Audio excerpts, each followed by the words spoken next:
talking to various audiences, and it is just one of my visions in terms of what a community school district should look like, in terms of talking about topics, providing education for all the stakeholders, and providing that thing from experts to be able to help us move forward. For those of you who don't know me, my name is David Bolton. I am the superintendent here in Penridge.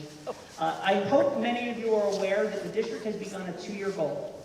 And the goal is really around to learn and to educate one another on adolescent sleep health and discuss, based on that learning and that education, whether there are any impacts for the district for school start times.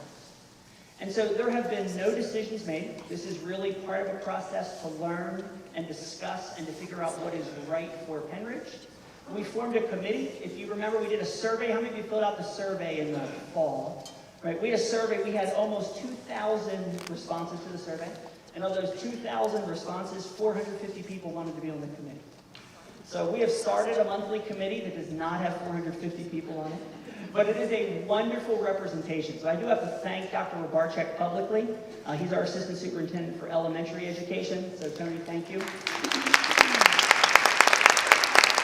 is in charge of the initiative and also in charge of the committee. And the committee is a wonderful representation of the whole community, right? When you're in that room, it really does represent all of Penridge. There are students there. They are amazing. So talk to them about their perspective on these topics and the science.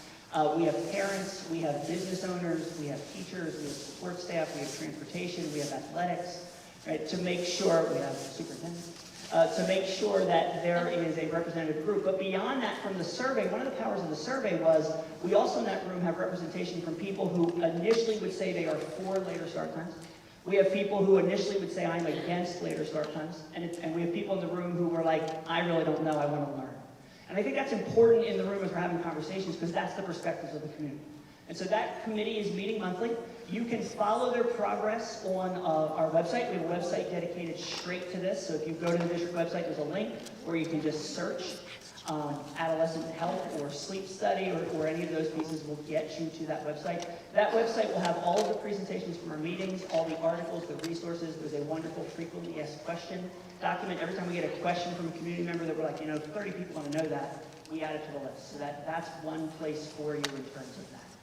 One of the reasons this is such a wonderful day is, like I said, Dr. Kloss and Dr. Swain have been here. They spoke to all high school students this morning. So they spoke with 9th through 12th, about 2,200 students, on this topic from a student perspective.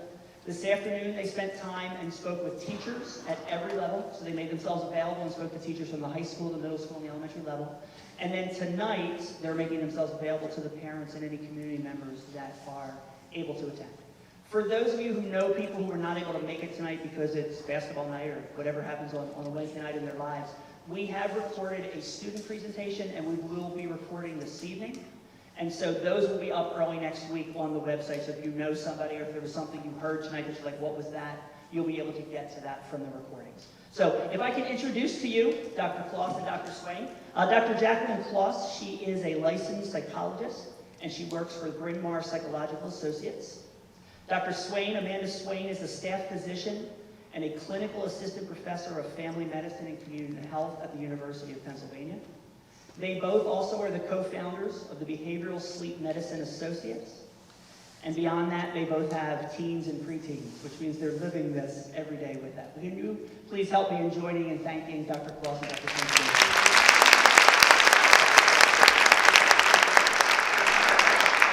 Thank you. It's really a pleasure to be here. I am a parent as well, and I like to say that when I really first became interested and invested in learning about sleep was when I was a new mother.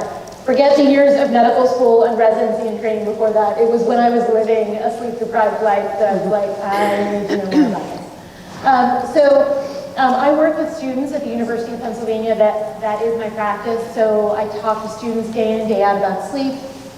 And it's a really fun experience now, an opportunity to be able to talk to parents about sleep. So I think we want to start with what is all the fuss about? Why are we even talking about sleep? Why are we here tonight? We're going to give you a lot of information. But first of all, we want to say that, am I doing this? Sorry, I'm going to try to keep this down. We want to say that adolescent sleep Deprivation is really an epidemic. It is considered a public health issue in this country.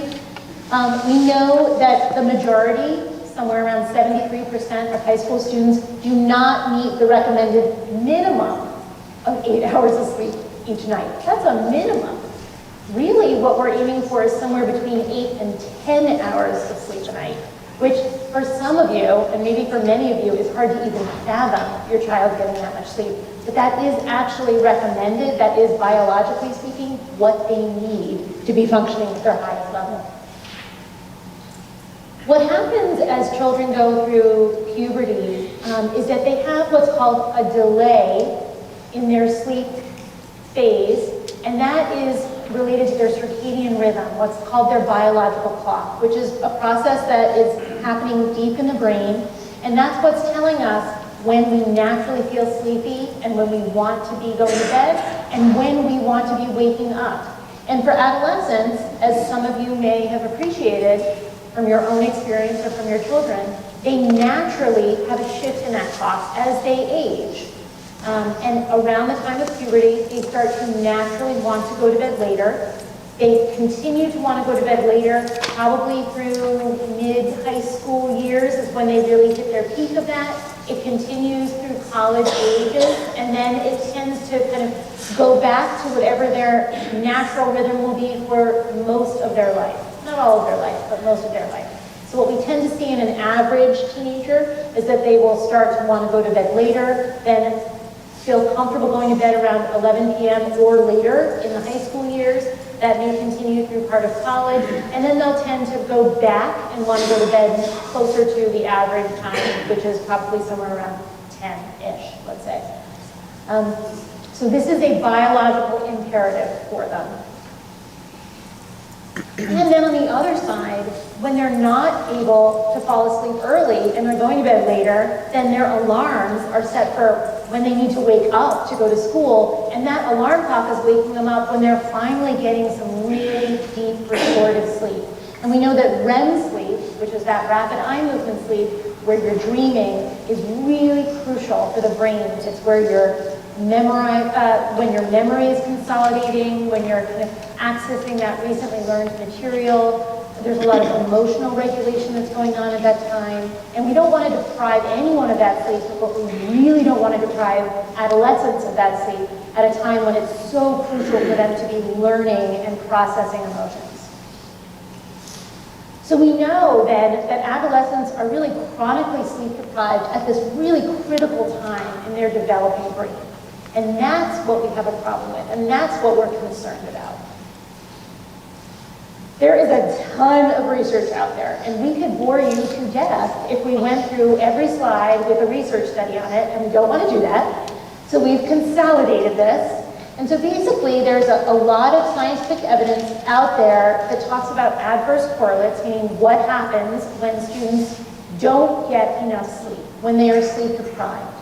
And so as it relates to their health, we know that they tend to have more depressed moods, there are higher rates of anxiety, they tend to have poor impulse control, which very scary, can relate to thinking about and potentially acting upon suicidal impulses. We know that they are less able to manage those emotions and those changes in mood that we see a lot in adolescents. They have an association between sleep deprivation and difficulty managing their weight. It has metabolic effects when you can't get enough sleep. And that can be related to being overweight or obese. We know that there are increased rates of substance use and abuse. Part of that might be related to impulse control, part of that might be trying to wake themselves up. There are a lot of factors in all that. As it relates to safety, which is one of the main issues with depriving adolescents of sleep, we know that when they're not getting enough sleep, they're at increased risk for car accidents, athletic injuries. So even on the field, we worry that they're at increased risk for orthopedic injuries or concussion. We know that there's more risk-taking behavior, and that can appear in many different forms. And we know that there's an increase in physical fights, again, thinking about impulse control, bullying, all of those behaviors that we're concerned about.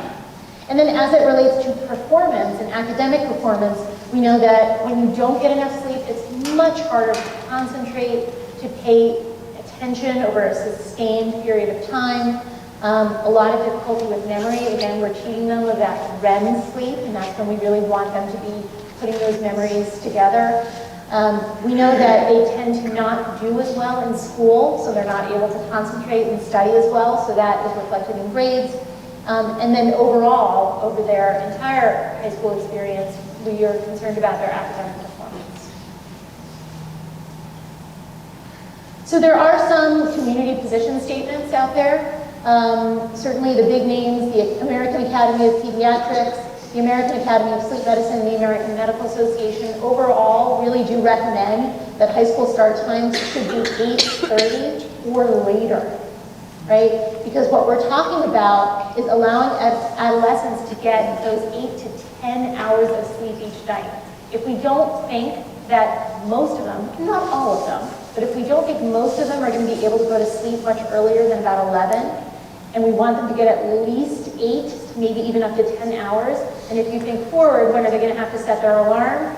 We need to start schools later to accommodate that time for sleep. And that's really because it's a biological need. It is their circadian rhythm that we're trying to work with, not against. So some common concerns and questions. We want to go through these. We're sure you'll have some other ones, but we wanted to hit on the top ones.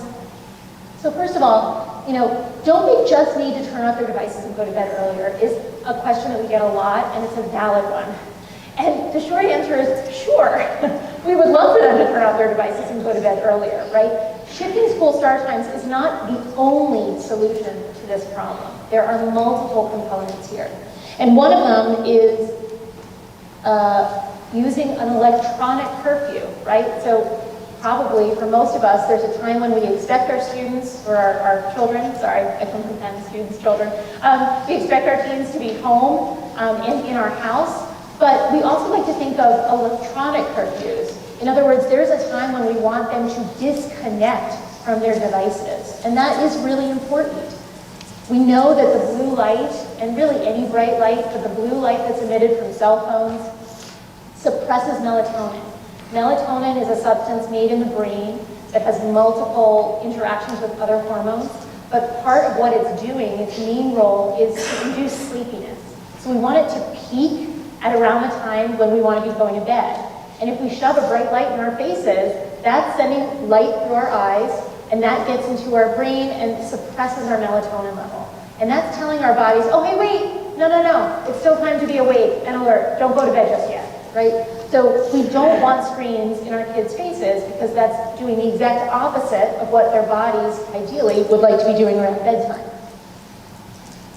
But we know that treating sleep problems among adolescents involves multiple components. There are a lot of moving parts, right? So there's the biological piece, there's a psychological focus as well, there's social intervention. So we want to address all of those pieces, but school start times are a part of that conversation. So really, if we don't even acknowledge that circadian rhythm, that biological need, then we're missing the boat on a whole lot of other stuff. Another really common question is, well, if we give them an extra hour, aren't they just going to stay up later, right? And the answer is, and the research shows, that for the most part, no. They're not just going to stay up later. So, with later school start times, we see that there tends to be an increase in the sleep quantity. Now, is it going to be one-to-one, right? If school times start an hour later, will every teen get an hour more sleep each night? Maybe not. Probably closer to 45 minutes, but that's still a nice chunk of sleep. We know that their sleep quality is also improved. So we're not just giving them more time to sleep, we're giving them more of that REM sleep opportunity. And so we're really improving their sleep quality in addition to improving their quantity. We also know that with more sleep, students tend to be more productive, right? So if you think about it, when you are sleep deprived, it takes a lot longer to do a task than if you had adequate sleep under your belt. And so what we want students to understand is that if we give them more sleep, it's going to pay dividends It's going to allow them to pay better attention. It's going to allow them to focus more concentration, and that will most likely affect the amount of time it takes them to do their homework, to get their assignments done on time, to deliver, to attend to other things that they need to do before bedtime, right? So it's not just that 1 hour of extra sleep. It really pays off in a lot of different parts of their lives. And of course, let's be honest, even if we don't want to say this out loud, there is this question, aren't teens just being lazy when they don't want to go to sleep or get up in the morning? Sure, I mean, some might be.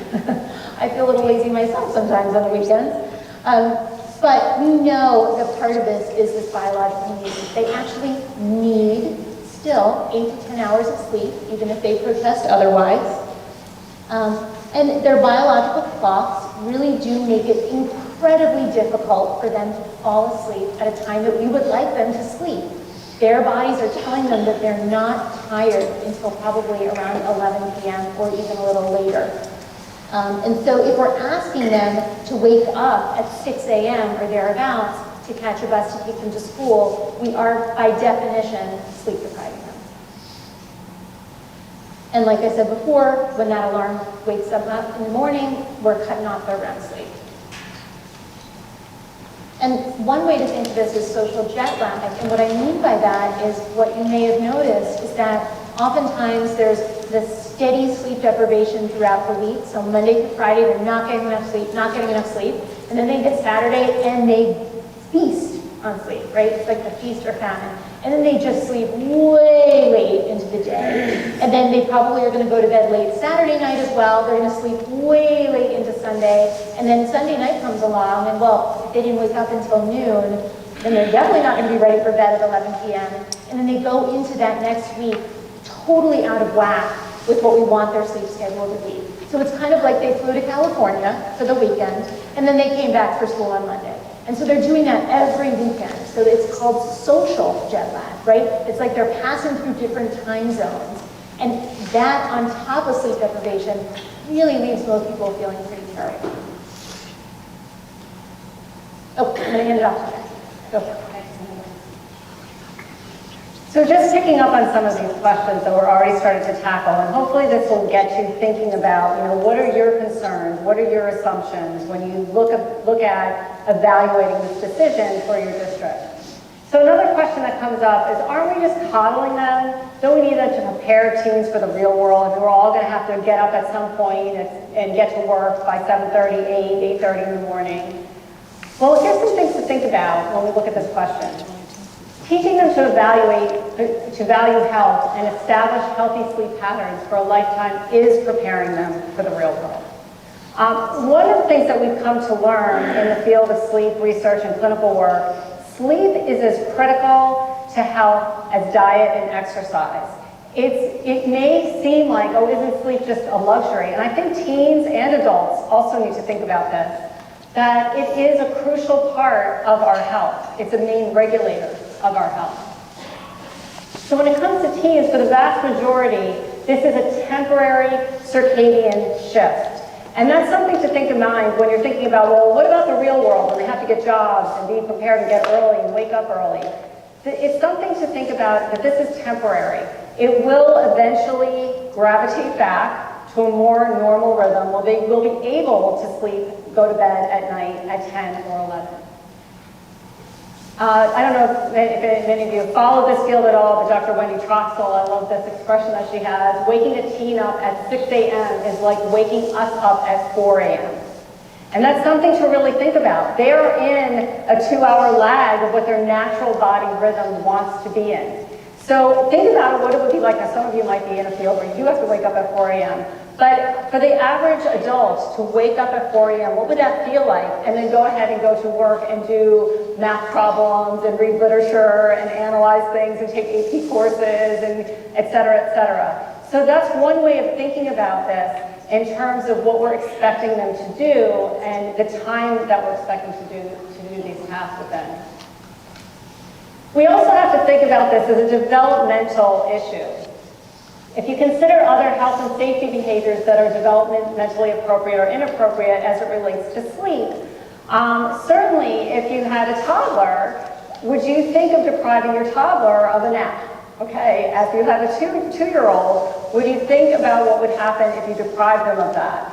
So asking teens to wake up at 6 a.m. or an early hour, think about what that does to their emotional regulation and think about what that does to them developmentally and their developing brain. This is a developmental expectation and again is temporary and something that we can take countermeasures for to respond to that to help them get a healthier sleep. And I'd also just like to remind everyone that the teens still need to be responsible. Arriving on time, managing their device use, driving carefully. We're not saying that, oh, we're just going to let them slack and sleep in. But we really just want them to be responsible. It's not that we also want to reinforce that they still need to get to school on time. Tardiness is not okay. Absenteeism, those things, just because you're sleep deprived, are not okay. We want to really think about enforcing responsible health behaviors and responsible sleep behaviors and responsible adult behavior as well in high school. So another question that comes up frequently, won't a later start time disrupt extracurricular activities, especially athletics? I have two teens that are heavily involved in athletic activities. I know how important it is for social, emotional, physical well-being. I know this is a major concern that people have when they're thinking about, well, won't this hurt their practices or won't this affect their game? Well, here's some things to think about along this line. Sleep deprivation not only impairs academic, social, health behaviors, but it also impairs athletic performance. Schools that have adopted later start times have found extracurricular activities participations remain largely unchanged. So kids are still showing up, they're still going out for sports, they're still participating. One of the things that happens with sleep is obviously, as Amanda was saying earlier, that it places students at higher risk. If they're sleep deprived within athletic domains, it places them at higher risk for injuries, orthopedic injuries, and concussions. So students experience fewer sports injuries, including concussions, when well rested. So that's something else to think about when we're trying to balance the situation between start times, athletic, times to do athletic and sporting events as well. There's definitely a trend that coaches are appreciating the competitive edge of a good night's sleep can provide as players are more on their game. They tend to perform better. They have better reaction times, more attentive. They perform better within their relative sports. So it could potentially provide a competitive edge when students are more well rested. And in terms of practice times, there's certainly a directive now where coaching smarter is more the mantra rather than coaching longer. So, that's something for districts to weigh in their decision making. So if a practice needs to be 10 minutes shorter, 15 minutes shorter, what are the costs and benefits of that? If we're going to prioritize the sleep, what is the cost for that for the athletics, but what is the benefit in terms of athletic participation and athletic competitiveness? Another question that often comes up, and rightly so, and this is, of major concern for most districts, and won't this be expensive? Okay, that's obviously a very legitimate question. The important thing to think about here is every district is unique, both in terms of budgets for these kinds of things, and also in terms of creative solutions about how they manage school start times if they do decide to make a change. One of the questions or one of the ways to frame this is if cost is incurred, what percentage of the total budget is this? And what is the price of health and safety? And I think this is what districts need to ask themselves, and parents and stakeholders need to ask themselves, what is the price of health and safety that your district is able to incur? And on balance, how can you get the biggest bang for your buck in terms of establishing the actual time and what it would cost and what is the benefit of that? It's important to recognize that there is transportation routing software and consultants that can help find efficiencies. And I think one of the things that often occurs is sometimes when you begin to evaluate this, this can be an opportunity to actually improve on bus scheduling and transportation time. When you carefully evaluate, maybe there can be different routing situations, and maybe there can be a different way in which we can do this so that it actually can have a beneficial effect. It's interesting to note that numerous districts have done this at minimal cost, some even no cost, and there are a few districts out there who actually ended up saving money by changing the start time, and in part because they found better ways of doing things that they probably haven't evaluated in years, and once they were able to tackle that, they actually found some efficiencies in doing so. When you think of expense, the other thing to look at is it's one of the most cost-effective ways to boost academic achievement. And I think I have a note on this later, but we're recognizing when we're looking at performance improvements, academic performance in terms of the grades in the core subjects and essay standardized testing, the app testing, PSSAs, et cetera, we actually see that changing the school start time actually bridges the gap, especially in lower socioeconomic statuses and where there's students who maybe have some disadvantage in some ways, that we do see bigger differences in that. So it's an investment of sorts when you look at some of the cost effectiveness. So there's my bullet. So students from lower SES are likely to benefit 2 times as much from later school start times, and I think that's important to acknowledge. And in part, we have, if you have a very high-performing district, oftentimes you have less variability in terms of, like, a lot of kids are getting B's and A's, et cetera. But when you have a more variable, you're more likely to see change in that. There's some interesting data. I don't know if anyone's familiar with this. There's a website you could go look up at the data specifically. But the RAND Corporation, so they did some analyses on this, and they projected after 2 years, there's a gain of $8.6 billion to the U.S. economy that would outweigh student costs. Now, how did they come up with those numbers? Now, I'm certainly not the mathematician in terms of the projections, but what they attribute that to is a lot of that has to do with the academic performance that you start seeing increases in, and also motor vehicle crashes. And so they use some of that data to help their statistical models in terms of projecting that.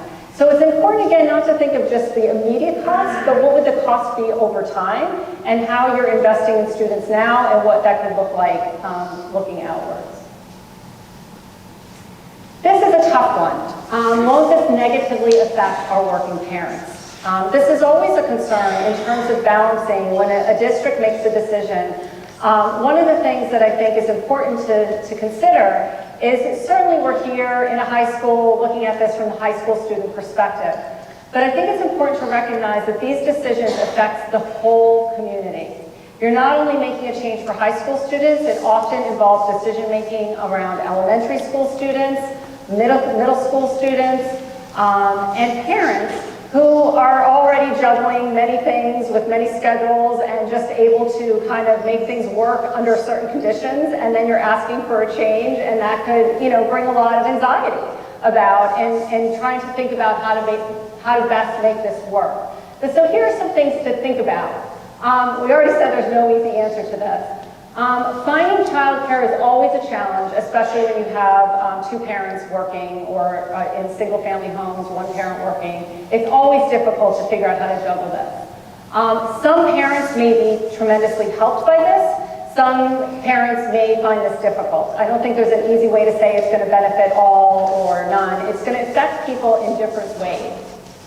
Balancing childcare and school start times across the trajectory needs to be carefully considered.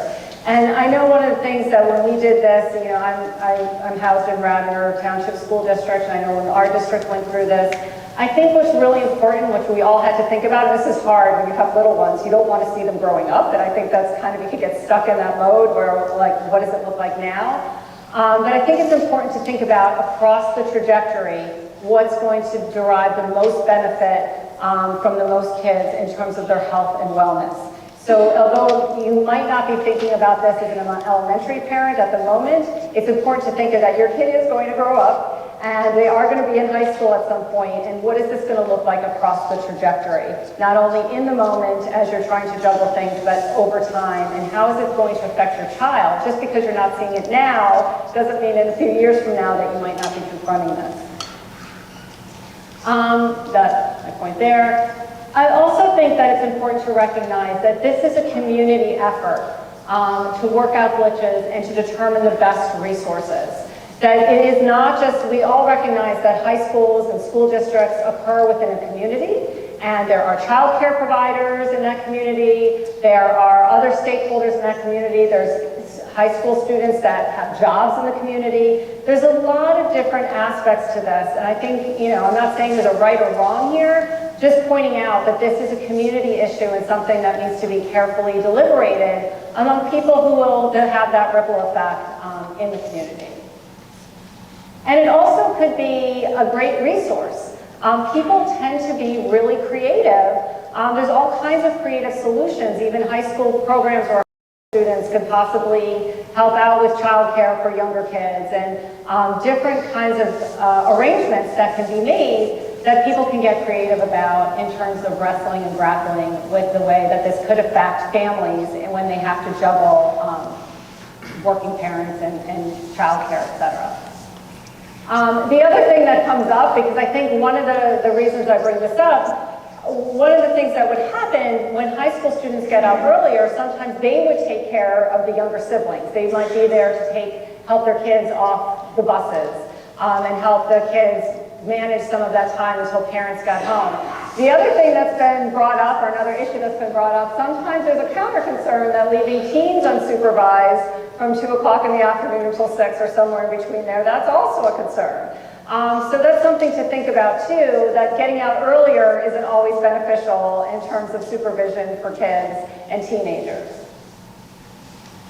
So winding down now, I think one of the questions that we really want to leave you with is the positives, right? Is it really worth it? There's always that hesitation. We know without a doubt the ill effects of sleep deprivation on all of us, on adults, and in particular on children and on teenagers.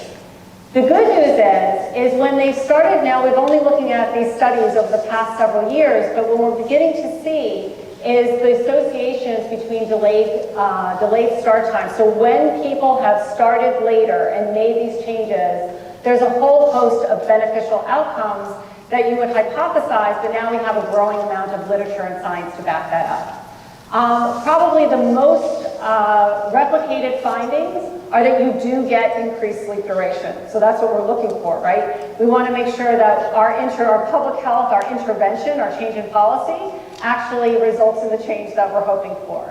And increased sleep duration is certainly been replicated multiple times when looking at that. Probably the ones that hit home the most, especially having a newly minted driver, is that there are fewer motor vehicle crashes among students who start later or when people have changed school start times. And that's very compelling. I mean, think about that. If you are saving lives or reducing injuries and accidents, that is probably one of the most compelling statistics that we can look at. There's also things like improved attendance, there's less tardiness, not surprisingly, we see reduced daytime sleepiness, we see less falling asleep in class.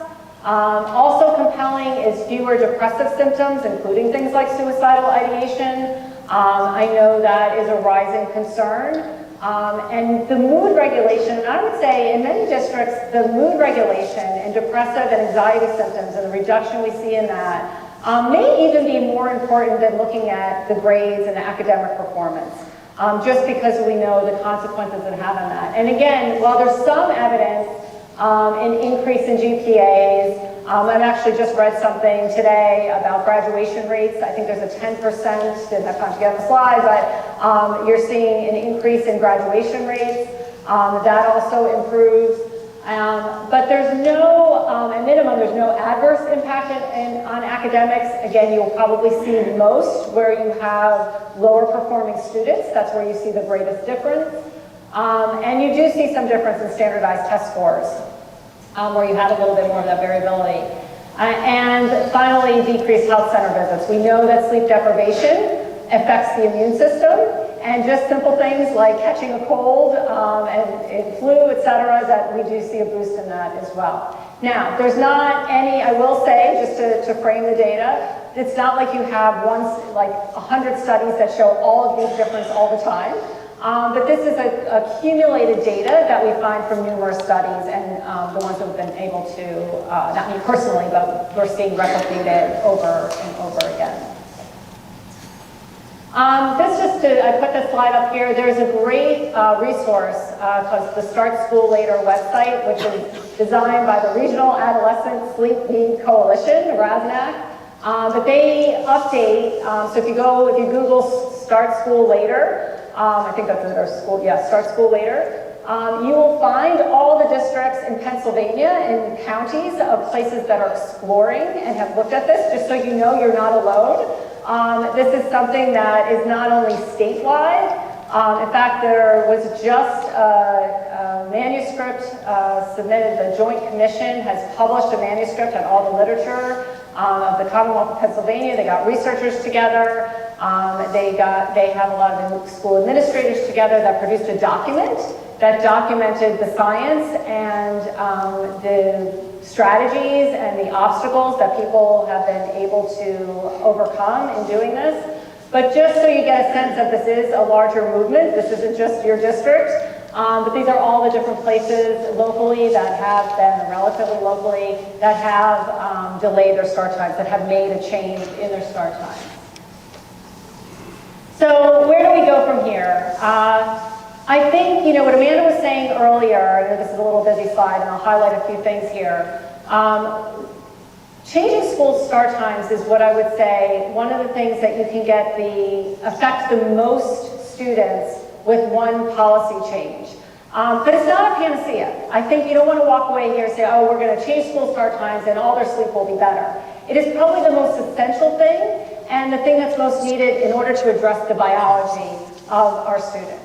The other things are not going to, we have a lot of things on here that will be helpful, but like we said earlier, even if you do all of these things, which I'll highlight in a moment, the only thing that's really going to allow them to get that extra hour is if you allow them to sleep at a time where their bodies naturally want them to sleep. But taken together, using a multi-component approach is still important to consider.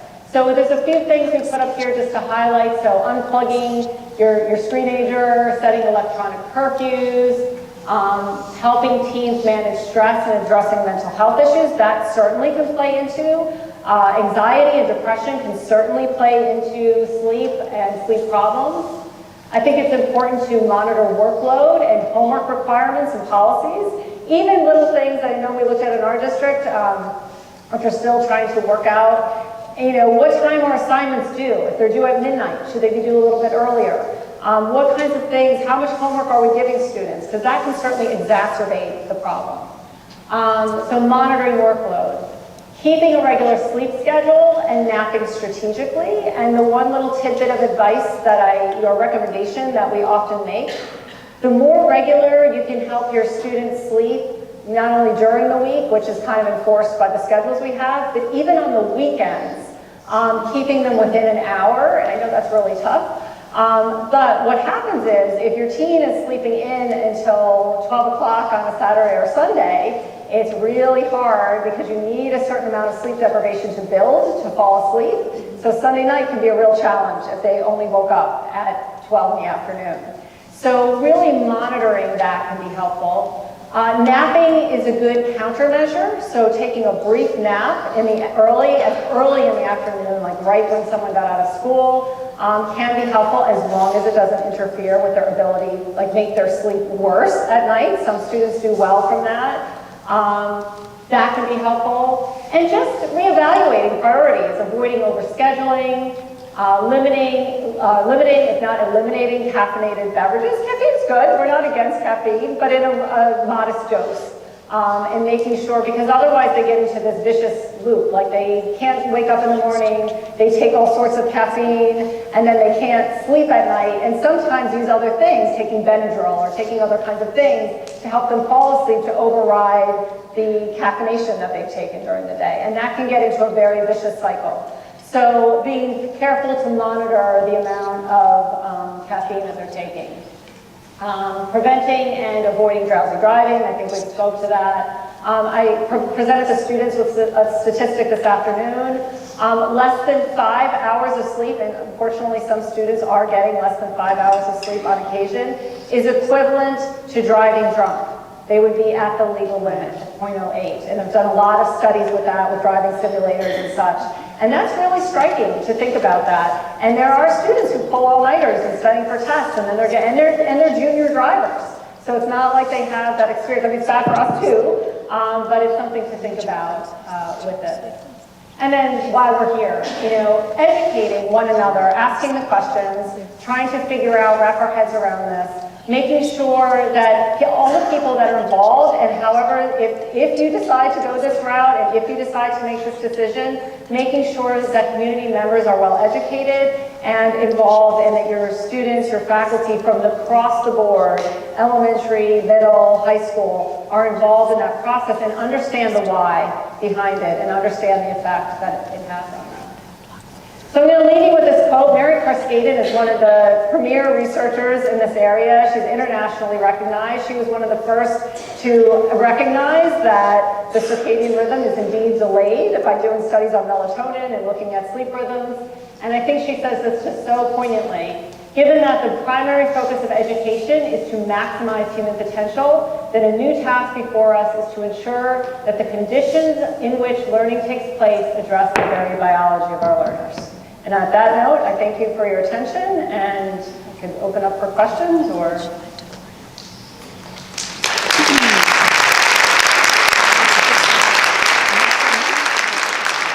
Thank you, Dr. Kloss and Dr. Swain. I hope you found the information informative and why we're doing this and looking at just the whole essence of sleep and school start time. I'm going to reiterate Dr. Bolton's words. No decisions have been made. It's going to be very clear that we are a committee of about 40 people, as we said, and we are just starting the process. We met for the first time last Wednesday.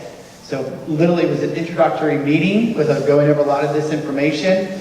So we haven't even looked at what are implications affecting Penridge School District. It's more about, let's look at this, let's see what's best for our students and find out how we can help them. So at this time, what I'd like to do is I'd like to open it up to question and answer. What I want to just emphasize is that the questions would not be related to how are we changing school start time in Penridge School District.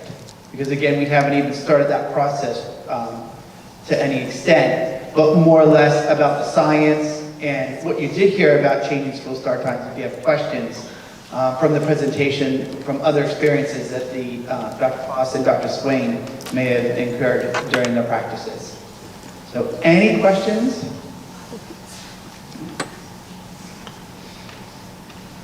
Just curious for teenagers who are achievers, who have a hard time falling asleep.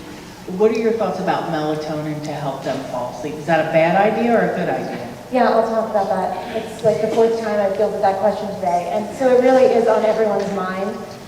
What I like to start with is that melatonin has been marketed very well by the companies that make it. Unfortunately, it's been marketed as a sedating substance. In other words, they are recommending that people take very high doses compared to what we would actually recommend medically, to help make them sleep, right? So they tell you to take it at or immediately before bedtime. And if you take an elephant-sized dose of melatonin, you'll probably feel a little bit sleepy. You may also then on the other end wake up feeling a little groggy, a little out of it, and have a headache. But the actual biology behind melatonin is as what's called a chronobiotic, meaning that it is actually designed to help with your circadian rhythm. And so the way we dose it, if we're using it based on its profile is actually to dose probably 3 or 4 hours before the desired bedtime at a much, much smaller dose than what's sold over the counter. And then it corresponds to your rise in melatonin, hopefully peaks around the time that you want to be sleepy and then wears off before you want to be alert in the morning. So I don't use it a whole lot in my practice, but when I do use it, it may be in regards to jet lag.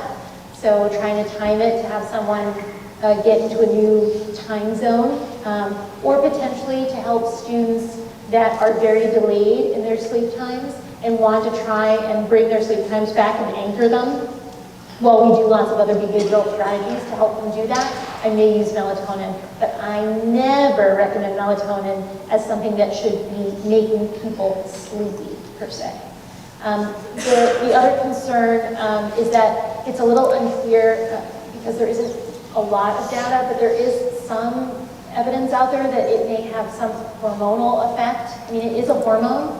You know, it's the only hormone that's sold without a prescription in the US. And it interacts with other hormones, and so we do worry a little bit about what effect it may be having on teenagers and more specifically females.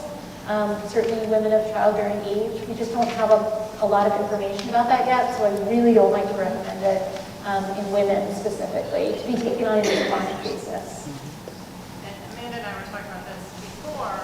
There's always a concern about teaching an adolescent to take something for their sleep.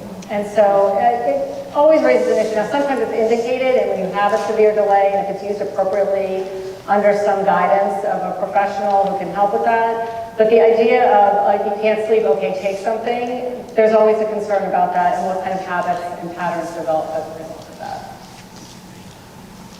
Other questions?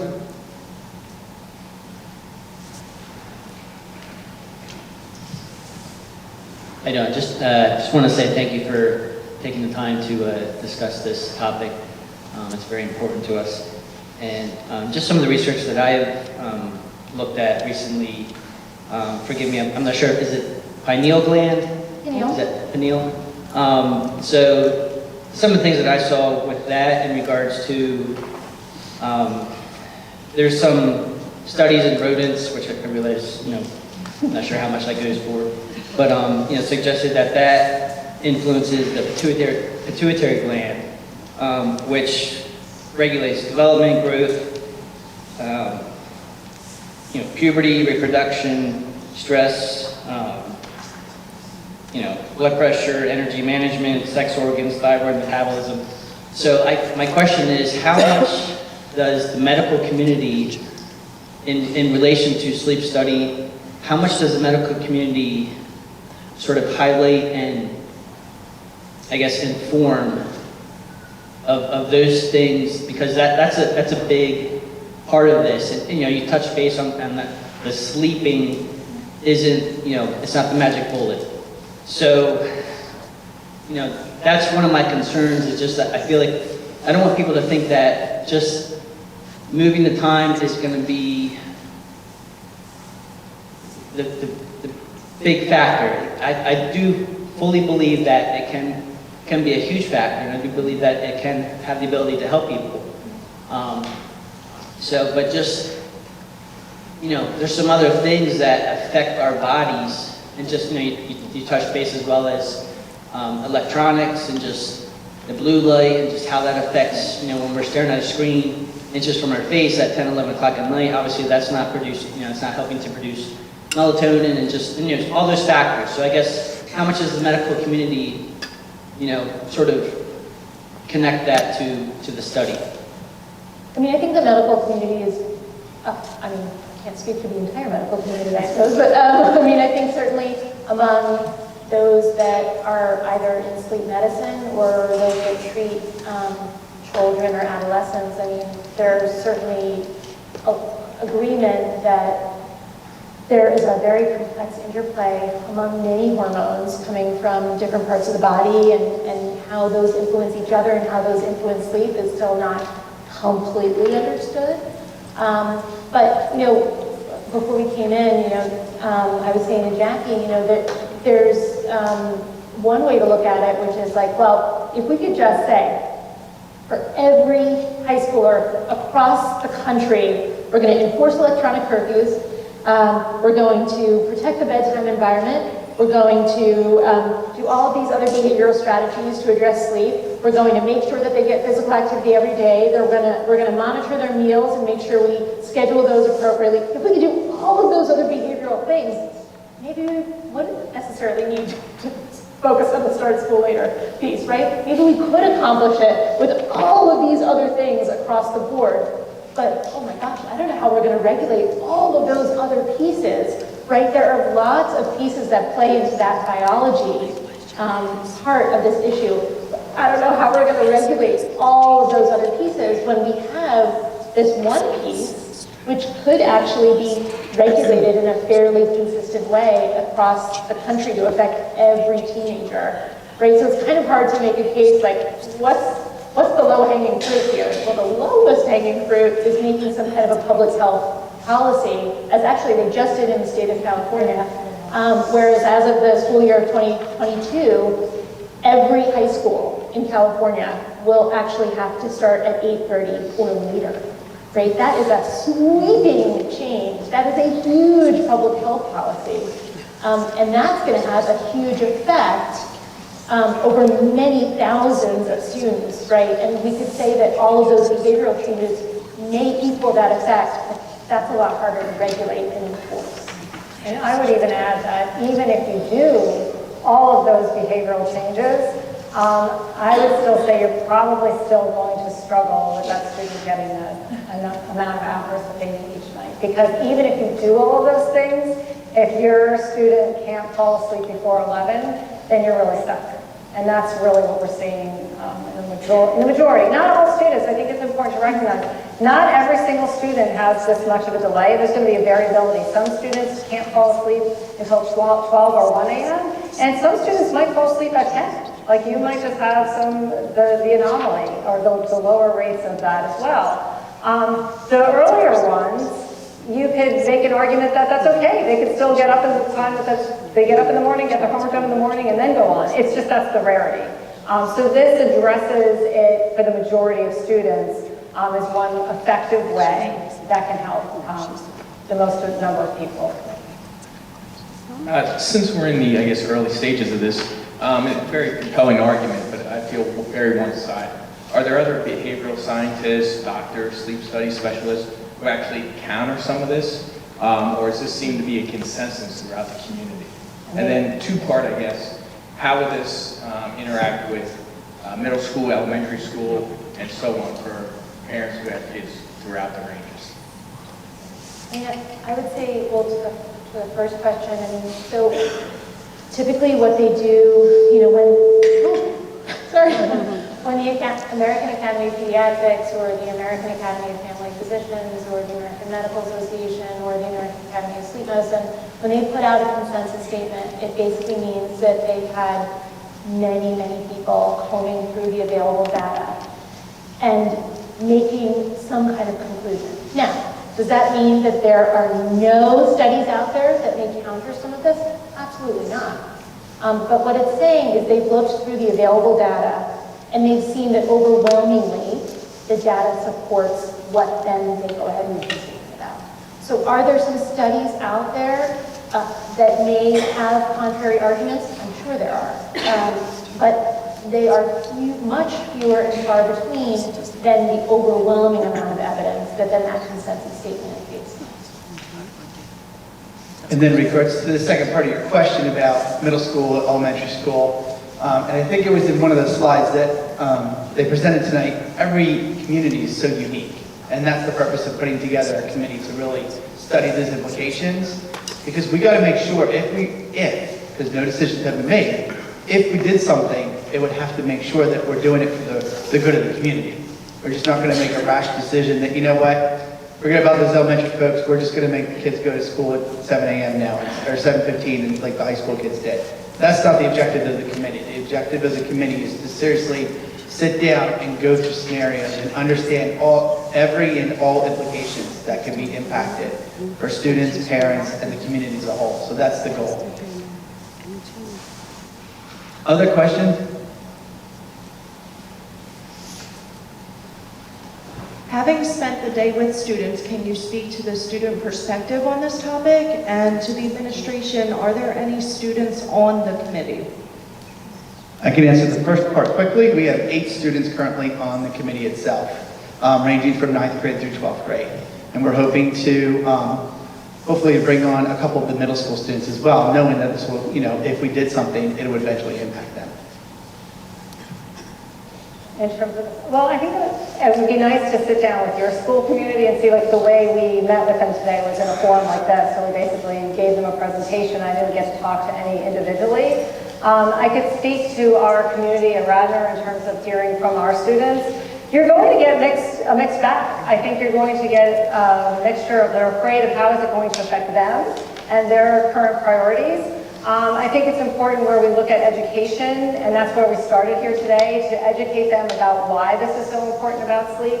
But I will say anecdotally, and we're collecting data, so the first thing would be to collect data on your students and see what their concerns are, involve them in the process to see how they're responding to it, what they're worried about, because change is hard, and looking at how they're concerned about it affecting them.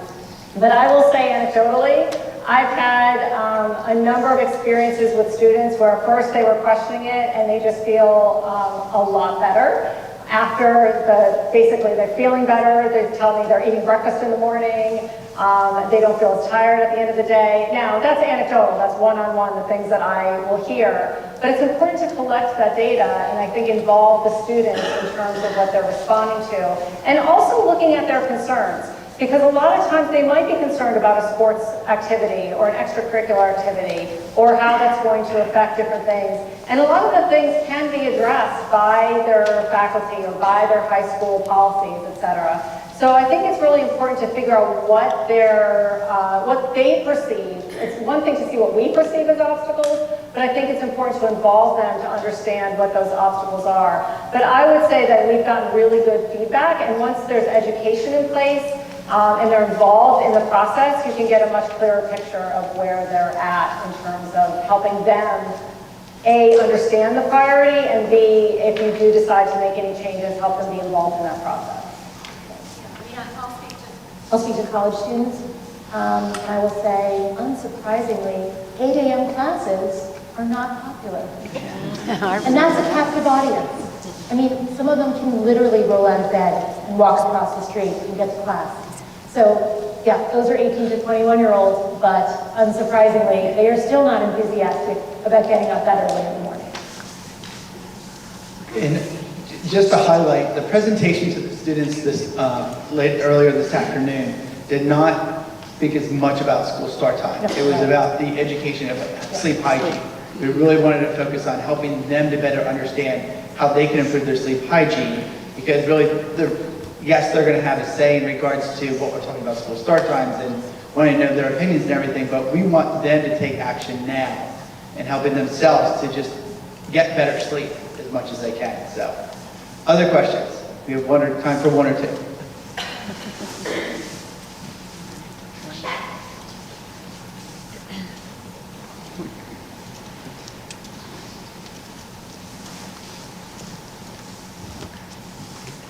Thank you for your presentation.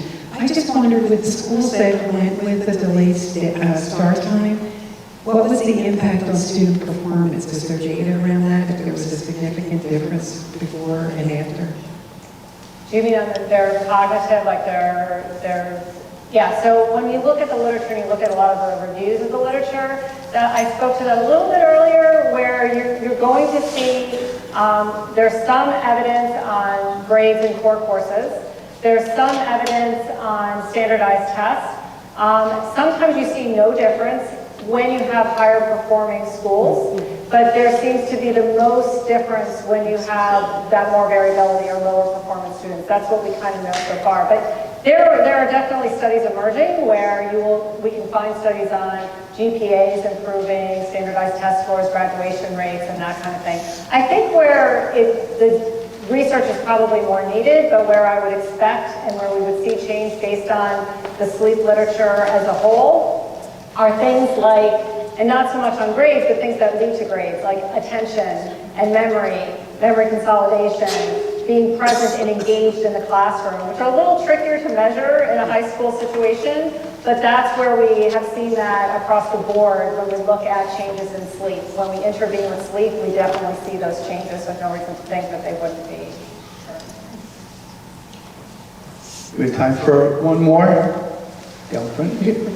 And as I'm coming down, if you have a question that you still want to ask, we do have an email address, sleep and school start time @penridge.org, that you can simply send your question to. It's just not a replying email box, so we will get the question and we eventually get it up on our page for the question and answer piece. And if not, we may even be in touch with you just to give you more information. My wife and I would like to thank you for coming tonight and sharing your time, your experience. I have two questions. One, the superintendent's here, so I'd like to ask, maybe you can answer it later. Question, because it was up before. Is your expenses for this, expense or something, you said it's minimal, but will it be increasing? Anything like, do you have any evidence on that, any data on that? You mean like the actual money? Yes, cost? changing. Oh, I don't have that information. I'm sorry. Okay. All right. I mean, I don't see any, so in other words, the expense is the initial outlay, right? Mm-hmm. So it's that initial change that we that's needed, what but it doesn't, I mean, just off the top of my head, I don't have any reason to expect that it would be a cost that would continue to be incurred, right? Because it would be the expense of changing often, or so on and so forth. Well, that's why I said, would it be a de minimis expense? Right. I'm assuming that's the case. Then my other question would be, we have a daughter that you can't figure out what time she should go to bed. I mean, people have told us, when she was younger that 9 o'clock, try putting her in bed at 9 o'clock. We wind up seeing her next to us on the couch come 11 o'clock, and we don't even notice her there. I mean, is there a natural way of determining what time she should go to bed? Because your studies are asking the parents to participate. That's a good question. Because you're not the total cure, as you said. Right. And right. me being a concerned parent, I would like to participate. And I don't know whether, taking away the cell phone and all that, that's all a good idea. But is there a way of her naturally going to sleep at like 10 o'clock? Maybe. I mean, well, one What is the answer to that question? I think I'll let you there's go other first. ideas. Well, let me be honest with you. We have a straight A student, she's really bright, but my wife has to drive her to school every morning, so she gets every minute of sleep because she won't wake up. And we try to get her in bed. I mean, what you're talking about helps, it does, but you're also asking us to help with the process, so that's why I'm asking this. I mean, we usually educate people, just any adult or anyone coming in, to listen to their body's own natural cue, right? When you're feeling sleepy and drowsy and your eyes are heavy, that sleepiness should be your cue to bed. Here's where it gets tricky, because their sleepiness cue is usually coming until later. and we're doing activities that should be working together. Right. Using these other kinds of things that might be fighting nature. So I think, as a parent, you try to clean up all of these things to the best that you can. And then try to pay attention to when is she experiencing or when is one experiencing that cue, and that should give some dictate to it. Where it might get tricky is if you start sleeping in on Sundays and not others, or on the weekends, because then that kind of messes with your own natural rhythm. So you might get someone crashing in a nap an hour before bed, then you wouldn't expect her to get that natural sleepy feeling 3 hours later. So that's something that you might be able to clean up with some things, but I mean, in general, I think you go with what your body tells you to do, and that's what's generally healthier. You might be having a hard time distinguishing when that is. Well, the parents I've talked to, everybody seems to have the same thing. We've hit a nerve with a lot of people, and starting school later will help. Well, and it's tough because In a our lot of kids are sleep deprived, right? So then that's difficult. But I mean, another thing that potentially could be helpful and could maybe give all of you some more information that might not be easily accessed would be to have a deep sleep diary. And there are apps, there's an app for that, free app, you know, where it's just her inputting that information. And there may be some information that comes out of that no one was really aware of. You know, oh wait, like there is that 2-hour nap that's happening. Or, you know, oh, what's happening on the weekends versus the weekdays. And then you have some of that information in front of you and you can say, oh, all right, well, what if we try and tweak this a little bit? Yeah. But it can be really hard to figure out for teenagers. Yeah, well, what you said is true. It's going to take our part to make this work, besides starting later. But again, I thank you for your time. Just want to take one more opportunity to thank Dr. Kloss and Dr. Swain for coming now. Please help me. Thank you, ma'am.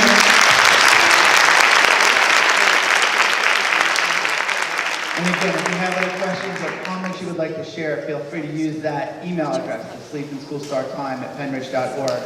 That would provide us with additional information. Like we said, we had over 1,900 respondents to the survey, and over 400 people wanted to be part of the committee. Unfortunately, we can't have everyone, but you can give your voice in this. So thank you. Have a good night. Be safe going home.